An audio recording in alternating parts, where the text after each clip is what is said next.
unified library to onboard all your users so that whether your users are crypto natives with 50 wallets or whether they're newcomers who don't know about wallets at all, they can all access your products. And here's a quick breakdown on how we do this.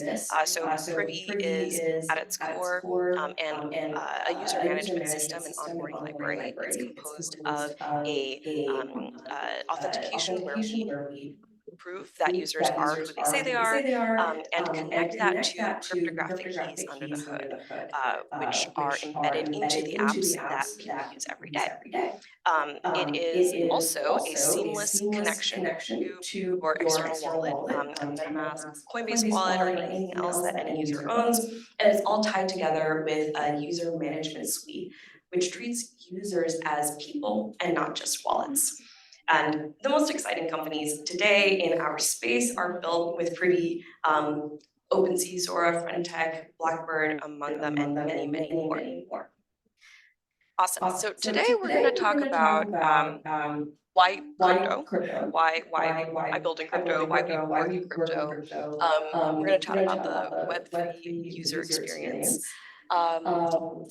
We're going to chat a little bit about the changes in our market, especially from the perspective that we have as a central piece of the onboarding infrastructure to crypto. We'll cover what great looks like in this space, and we'll talk about what's coming next. A little bit of background. So here's my story of how I got into crypto. I was previously working on large-scale infrastructure and machine learning for self-driving cars. I was a founding engineer at a self-driving car company called Aurora. I stayed, I joined at the time, we were a handful of engineers working out of a lumber yard in Mountain View. And I stayed through, we were about 1,600 people when we left, and shortly after went public. And I left to work on a mission I cared really deeply about, which is privacy and digital identity, in part because the timing was so unique. This is a point in time where people are talking about GDPR and CCPA. Sorry, I'm trying to switch the slide.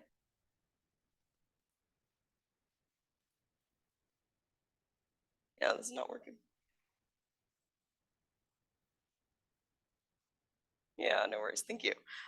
Cool. So this is a period of time where people were talking a lot about GDPR and CCPA. There was a sea change in how people were thinking about digital identity and data. For the first time, data was dirty. You didn't want to touch it. It was the kind of thing that you wanted to scrub from your system instead of hoard. And that means value alignment. So I left to build the next stack in privacy and identity online. And this is where Web3 really caught my eye. It became obvious that the biggest advances in privacy and digital identity were happening in the blockchain space. So users will not sacrifice anything for privacy. They, and the only way to make advances in user ownership is when there's deep value alignment. And in Web3, devs care. They were shipping fast, and user ownership really matters to those products. So we're seeing really exciting things and advances around digital ownership in Web3. For instance, Spruce is a Web3 company that's working with the California DMV to put driver's licenses on your phones, which is so exciting. And it's really cool that these advances are shaping our world around us today. A little bit more about why crypto is at the forefront of user ownership. There's product experiences built in Web3 that involve ownership and reshape the way that we think about our data online. For example, around digital art and digital assets, and building a system where people can actually certify who owns what and the provenance of digital items, whether that's cross-border asset ownership. Like, figuring out the answer to digital ownership is a really big deal in crypto. A big part of this is because of self-custody, where the ability for users to actually own their assets outside of the control of any developer or other party is a core foundation of value for our space. And the corollary is that it is interop, which is if you really own your assets and your data, you can take it with you wherever you go without requesting permission from anyone.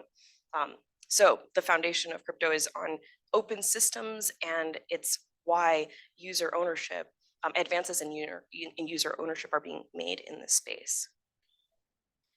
And talking a little bit more about self-custody, the root of that in Web3 is really because users own their own cryptographic keys. They're in charge of their own account system on the blockchain. And building on blockchain reshapes the relationship between users and the internet. It's also a double-edged sword. It's one of the greatest values of building crypto. It is also one of the most massive user experience hurdles. Consumer grade, accessible, universal crypto is really, really hard. The notion of a wallet, of self-custody is really complicated. The experience to date has been, okay, I'm about to use this really cool app that's built on blockchain. Maybe I'm going to play a game. But before I play this game, by the way, can you go download this sketchy Fox app or Chrome extension? Go through 15 onboarding steps, memorize 12 words. You're also, and you're shit out of luck if you forget those 12 words. And then when you're done with that, come back and, access my social app or play my game. It's it just doesn't happen. It's a completely unfriendly user experience. And so that's a lot of why I started tackling this greatest problem in Web3 around the user experience of self-custody so that people can have both. Another analogy that I think is really interesting is that working with blockchain is like working with remote compute and remote storage, which sounds an awful lot like, say, AWS, with some really big differences around the experience and the value. From just an experience point of view, when a developer uses AWS, or when you use a product that's built on AWS, maybe a developer has developer keys, and these API keys enable you to access this infrastructure. With blockchain, instead of API keys, you use cryptographic keys, and the big kicker is that instead of a developer holding them for you, you push them onto the end user. Which is the root of self-custody and also the root of all these user experience problems. So my mom, who still calls me to ask for her Netflix password, is never going to remember her seed phrase. And so that leads me to the new stack. What we need is connective tissue between Web 2 and Web 3. We need to close the gap between a human-friendly account system, something that people resonate, something that my mom understands. She knows what her email is. She's figured that part out. And she doesn't need to understand anything about the cryptography under the hood. So we need a translation layer between the account system that makes sense for people and the account system that makes sense for the blockchain in order to open up universal access to products that are built in the crypto space and make it actually practical for the everyday person to truly own their data. So that's why we built Privy. A quick note on how Privy works. The way we think about it is that security and user experience are dual gold standards. They are essential to us solving the problem of user experience while also maintaining core values of our ecosystem. And what that means is we take on a ton of engineering and design complexity under the hood to make these experiences feel magical. So what's happening when my mom signs in with her email is there are cryptographic keys generated on her device, split into 3 shares using Shamir secret sharing. And one of those shares is linked to her verified account system, her email. One of those shares is stored on her device, and one of those shares is backed up for recovery, for example, with a cloud system. And with that, we've come a really long way. It's been so cool to see that that new infrastructure, such as Privy, has led to a massive change in the kinds of apps that are built in Web3 today.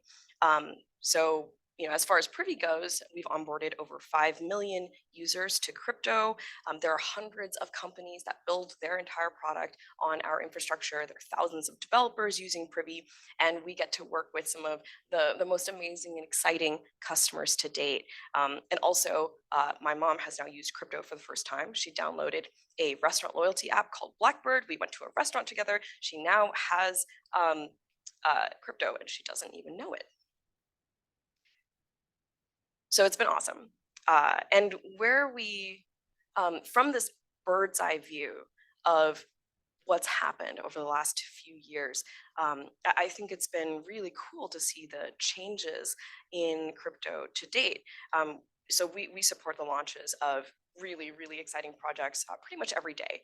And everybody's first contact with these products is generally onboarding via Privy. So we have this sense of what's going on in the market that I think is really hard to get anywhere else. And so I'd love to chat a little bit about how we've seen Web3 change over time. Web3 has changed a lot. When we launched, it was the depths of the bear market. I had friends who were also building in blockchain. They pivoted to work on AI food apps and AI girlfriends. And there were a lot of things that happened in the bear market, and it was pretty rough. As an aside, I actually think building in a bear market is really fantastic because it just cuts away all the noise. It means that the people who are here are the people who build with conviction, the people who understand the essential value that building on this infrastructure delivers to their product experiences.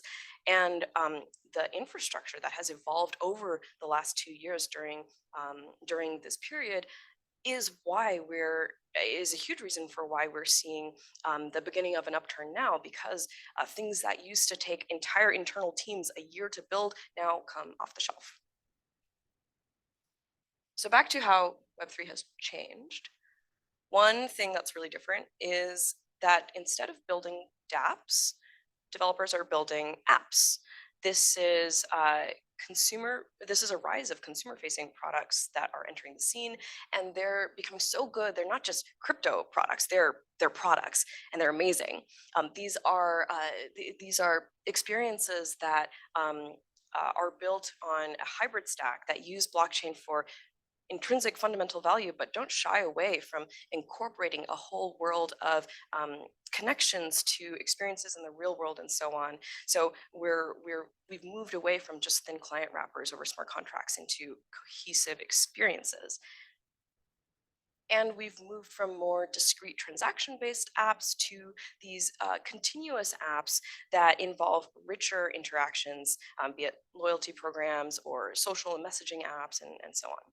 So just to highlight a few of the products I think are super cool in our space right now, and these all, are products we're very lucky to support.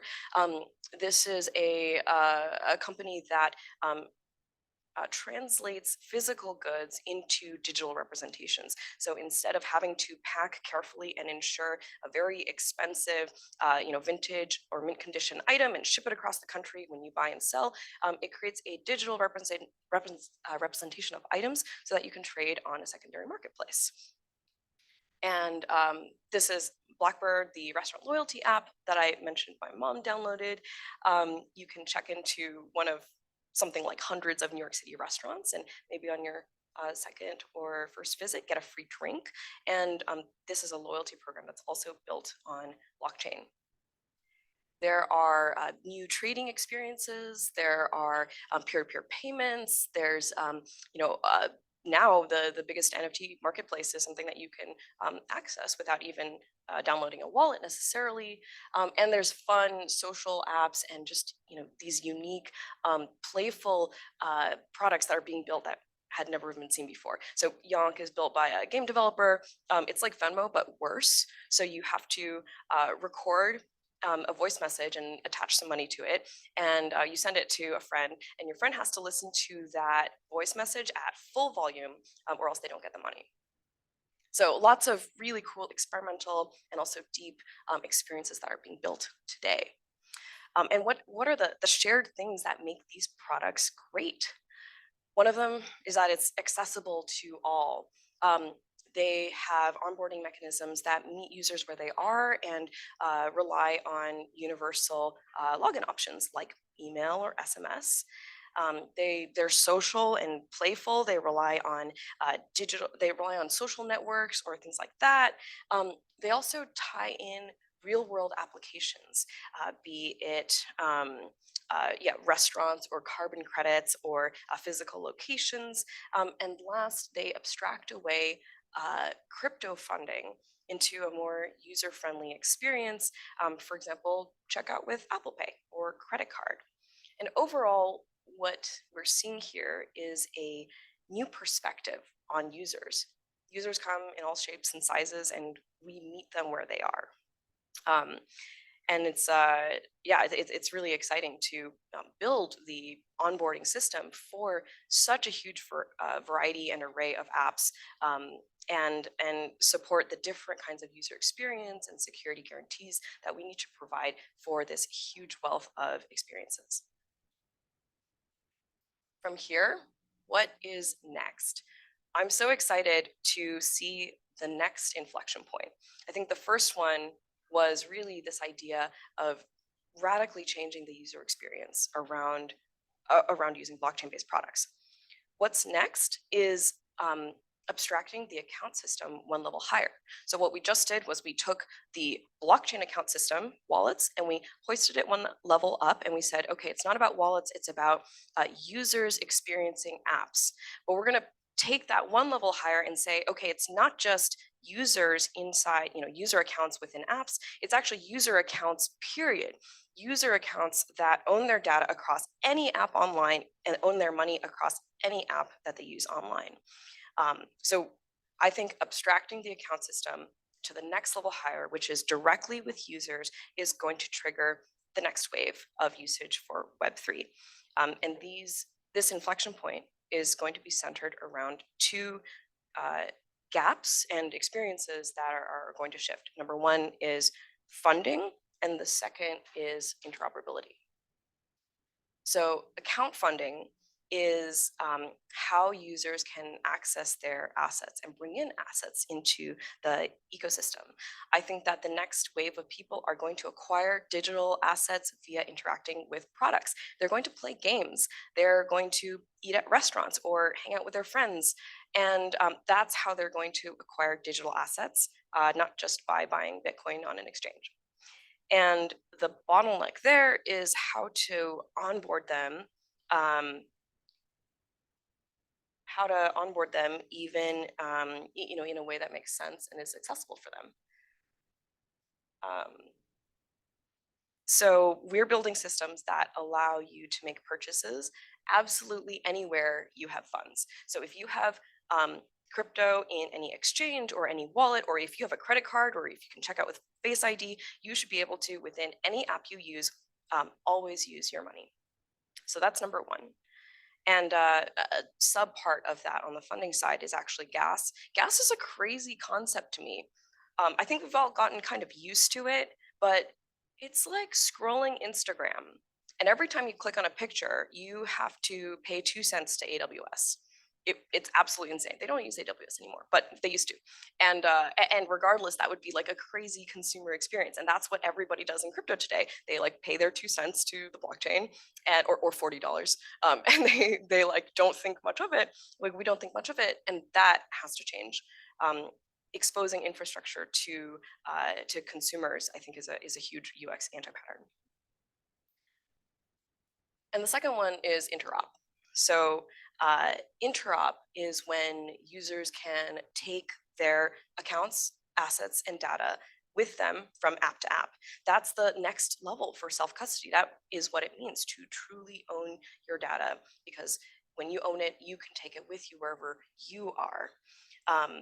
And this is the future for this next inflection point for crypto, because it's moving the account model one level higher, and it's enabling experiences that otherwise would never exist. For example, both the UX of being able to just onboard and play a game, but also be able to take assets from that game and take them to a different game, or have developers build new games on top of composable systems. This is basically the like sort of magic third path where you get to have both incredible experiences that my mom can use, and also products that could never have existed before without blockchain technology.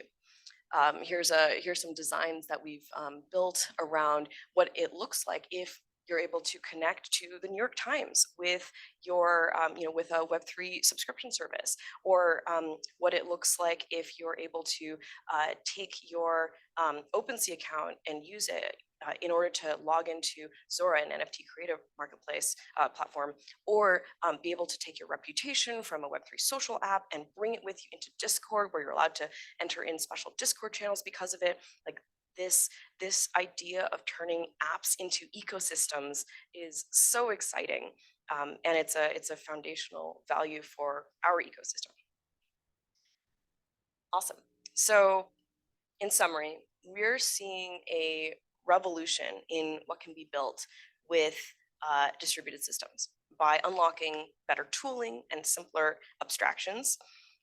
We're really excited to empower users to build, empower devs to build wonderful new things, and users with their own data and their own assets. And yeah, I'm really, really excited to be a part of it. A last note of gratitude, I have huge thanks to Cornell and the Cornell blockchain team for supporting this conference and community. I'm also a Cornell alum. I worked with Professor Sear and Alvisi on operating systems and distributed systems when I was in school, and those served as the foundation for my work today. So thank you all again.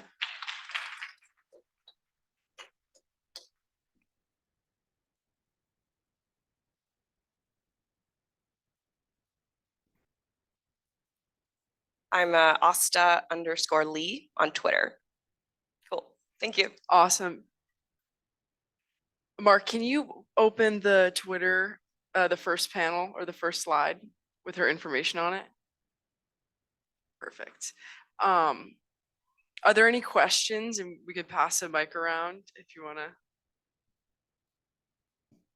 Happy to answer questions too.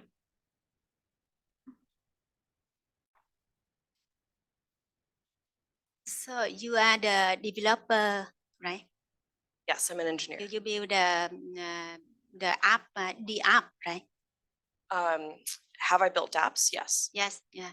How about I have the team already for the UI UX, and you combine to do the back end, something like that? Do you able to do that? I'm not totally sure what you mean, but I think whatever, yeah, I think that's possible. Yeah. Okay, I will talk with you more. Thank you so much. Cool, thank you. Great. Do you have any other questions?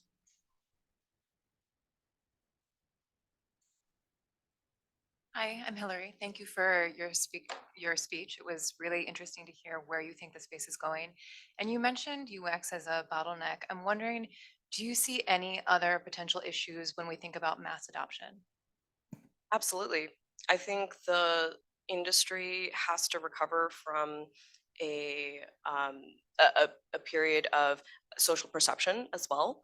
I think that there are infrastructure improvements to be made on the performance front. And I think regulatory clarity is something that will also promote both building and adoption in the space. Awesome. And I think we have time for one more if anyone else has any questions.